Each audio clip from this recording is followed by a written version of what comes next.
Aki még nem ismerne, annak bemutatkoznék. A nevem Buda, Pesti Buda. Én vagyok ennek a produkciónak. Nem szeretem, ha félbeszakít. Aki félbeszakít, azt félbeszakítom. Hol is tartottam? Igen, én vagyok ennek a produkciónak a pénzelője.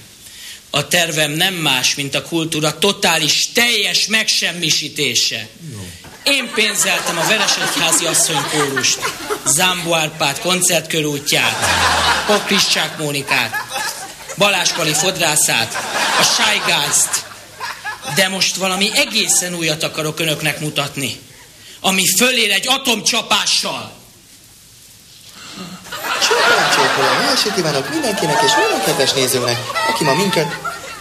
Ő a legújabb, legtitkosabb, leghatásosabb csodafegyverem. Anetkának nevezzem el. Enyém Anetka szőröstül, bőröstül. Már, ami látszik, ugye kívülről rajta. Na hát akkor ezt be is fejezhetjük. Hogyha ennyi kultúra szorult Kiskegyedbe, akkor inkább adjunk be valami zenét. Hús! De hát én csak azt akartam... Volt egy nőm, akinek egy 30 millás karkötőt adtam ajándékba. De visszavettem tőle, mert nem fogta be a pofáját. Ugye, hogy ugye. Szóval gyilkos, és én elhatároztam, hogy csinálunk egy agysejtpusztító műsort Anetkának. Várom a javaslatokat. Tessék! Az lenne a javaslatom, hogy mi lenne, ha volna egy műsor melegeknek, és az volna a címe, hogy Homokóra az.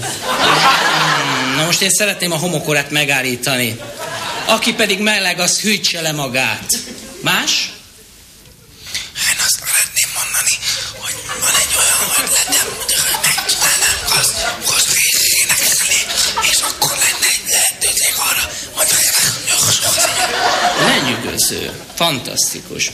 De szerintem ez egy meg nem értett műsor lenne. Esetleg arra gondolom. Nos? Mondhatom? Hát baszeg, azért ülünk itt!